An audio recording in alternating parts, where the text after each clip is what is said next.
반갑습니다. 열린 이야기입니다. 오늘의 주제 내용처럼 게으름이라는 내용에 대해서 한번 짚어보고 조금 생각해보는 시간에 여러분들과 함께 공유되고 앞으로 우리가 어떻게 살아야 될까, 우리의 모습이 현재 어떤가에 대해서 짚어보는 그런 시간을 함께 하도록 하겠습니다. 오늘 영상도 좋으셨으면 좋아요 버튼, 또 주변에 많은 분들 소개해 주시면서 함께 구독도 해주시면 감사하겠습니다.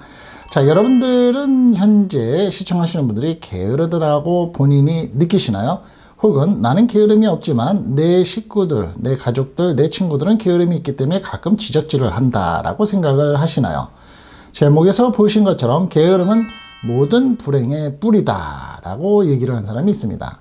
자, 우리의 게으름을 한번 짚어보기 위해서 제가 한 가지 얘기를 한번 드려볼 텐데 들어보시고 그 내용에 대해서 계속 이어나가겠습니다. 하루는 게으른 당나귀가 시장에 소금을 지고 가게 되었습니다. 어휴, 힘들어, 무거워, 힘들어 죽겠네. 냇가 근처에 갔을 때였습니다. 당나귀는 그만 미끄러져서 냇가에 짐을 쏟아버리고 말았습니다. 그래서 이 소금이 물에 녹아버리고 말았습니다. 이 짐이 가벼워지자 당나귀는 아주 신이 났습니다. 며칠 후에 이번에는 솜자루를 지고 장으로 가게 되었습니다. 솜자루는 별로 무겁지 않았지만 게으른 당나귀는 깨가 났죠. 그래서 며칠 전처럼 생각이 나서 냇가의 짐을 떨어뜨리면 이것보다 더 가벼워지겠지라고 생각을 하고 일부러 당나귀는 냇가 근처를 지나갈 때 넘어지는 척 하면서 솜자루를 물에다가 첨벙 빠뜨리게 됩니다. 그런데 가벼워졌을 줄 알았었던 솜자루의 솜이 물을 잔뜩 먹어서 아주 무거워지게 되었죠. 아이고 죽겠네. 그냥 가벼운 솜자루를 지고 오는 건데 당나귀가 빨리 움직이지 못하자 채찍질을 하고 몰기 시작을 했습니다. 당나귀는 젖어서 무거운 솜자루를 지고 채찍까지 맞으면서 집으로 돌아왔다는 내용, 우리가 이솝우화를 들어보신 적이 있으실 겁니다. 아마도 기억이 나실 거고요. 또 한편의 이솝우화기를 본다 그러면 우리가 개미와 배짱이 내용을 또 아실 겁니다. 자, 그렇다면 여기에서 나오는 게으름과 게으름이 없는 사람과 또 동물과 곤충들의 관계를 한번 생각을 해보면서 내용을 짚어볼까 합니다. 똑같은 나날을 반복하고 중요한 일을 미룬 채 사소한 일에 매달리고 실속 없이 늘 바쁘고 능력이 있는 것 같지만 도전하지 않는 사람도 게으른 사람이라고 얘기들을 하고 있습니다. 어떻게 보면 게으름도 하나하나 밟아나가면서 단계적으로 진행이 된다, 진적이 된다라고 얘기를 하고 있습니다. 처음에는 상황을 부정적으로 생각하기, 그 다음에 선택을 미루거나 회피하기, 아유 난 안 해, 다음에 하지 뭐, 그 다음에 딴짓을 하거나 늦장을 부리기, 그리고는 자신의 행위 합리화하기를 갖는 단계가 그것이라고 합니다. 내가 이렇게 하는 건 당연한 거야, 남의 못한 거에 대해서 뭐 보상이 있겠지, 내가 안 한다고 뭘, 이렇게 된다는 거죠.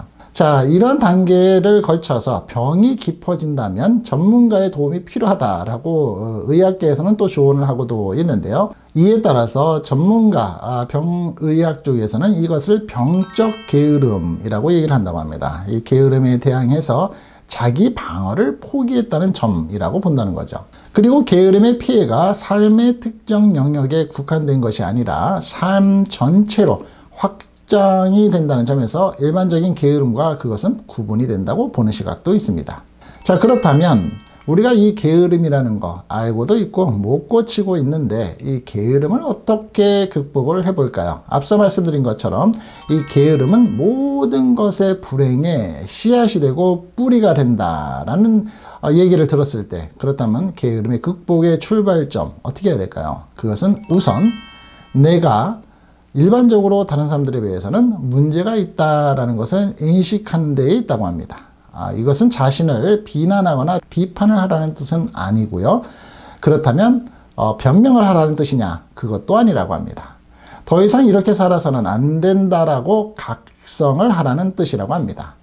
그리고 내 안에 더 큰 내가 있다는 것을 인식하고 미래로 달려가서 빛나는 삶의 비전을 창조해내라고 권고를 한다고 합니다. 참 형이상학적인 얘기긴 하는데요. 비난을 하는 게 아니라 난 안 돼 이렇게 하는 게 아니라, 그래 내가 좀 피곤해서 그랬어, 이제는 그렇게 살지 말아야지, 이렇게 살다가는 내가 좀 뒤처질 거야 라고 생각을 하고, 내가 앞으로 이것을 거듭나면 더 좋은 미래가 있을 것이야 라고 생각을 해보라는 것이죠.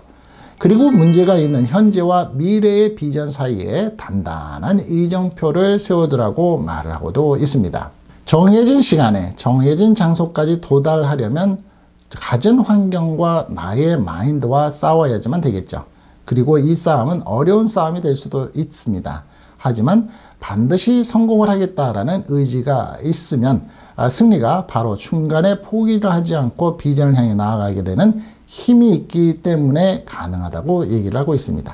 게으름이란 아무것도 하지 않는 것이 아니고 그저 빈둥거리는 것도 아닙니다. 그것은 삶의 방향성을 잃고 교류하는 것일 수도 있습니다. 중요한 일을 놓치고 잡다한 일상의 허드렛 일 속에서 파묻혀 바쁘게 지내는 이러한 우리들의 삶은 오히려 삶에 대한 게으름의 결과가 될 수도 있을 것입니다. 노벨 경제학상을 수상한 로버트 포겔이라는 사람은 이 역설적인 게으름을 무엇으로 살 것인가는 해결이 되었지만 무엇을 위해서 살 것인가는 해결되지 않았기 때문에 삶의 수단은 있으나 삶의 목적이 없는 삶이라고 말을 하고도 있습니다. 중요한 일을 하고 싶은 일을 한다라고 생각을 하고 스스로 생각하고 플랜을 잡고 스스로 이루어가는 여러분들의 인생을 살아보면 어떨까요? 이것이 게으름의 덫을 벗어나는 단순하고 명료한 행동에 어떻게 보면 초석이 될 것입니다.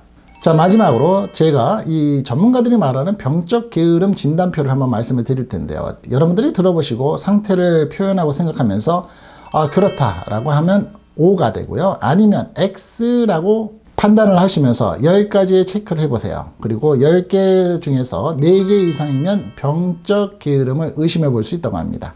6개 이상이면 병적 게으름이라고 볼 수 있다고 합니다. 그렇다면 지금부터 제가 10가지를 말씀드리겠습니다.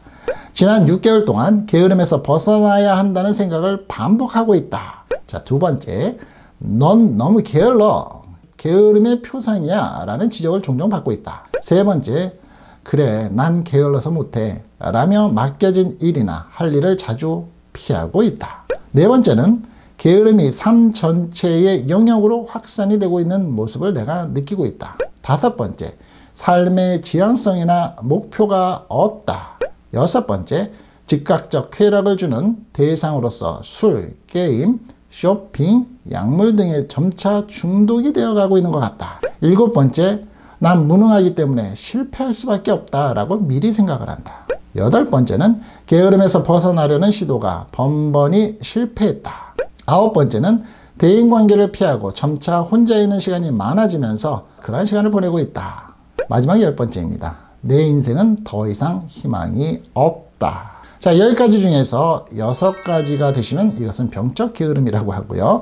4개 이상이 되면 병적 게으름을 의심해 볼 만한 여지가 있다라고 합니다. 자, 여러분들은 혹시라도 날씨 때문에 잠시 게으르다면 몸의 활동량을 주시면 되는 거고요. 혹시라도 내가 지친 마음이 계속되고 있는 현재의 사태들의 코로나 사태들 때문에 나도 모르게 본의 아니게 이렇게 돼버렸다 하시면 힘내십시오. 그리고 건강한 하루 보내실 수 있는 우리 시청자분들이 되시기를 권해봅니다.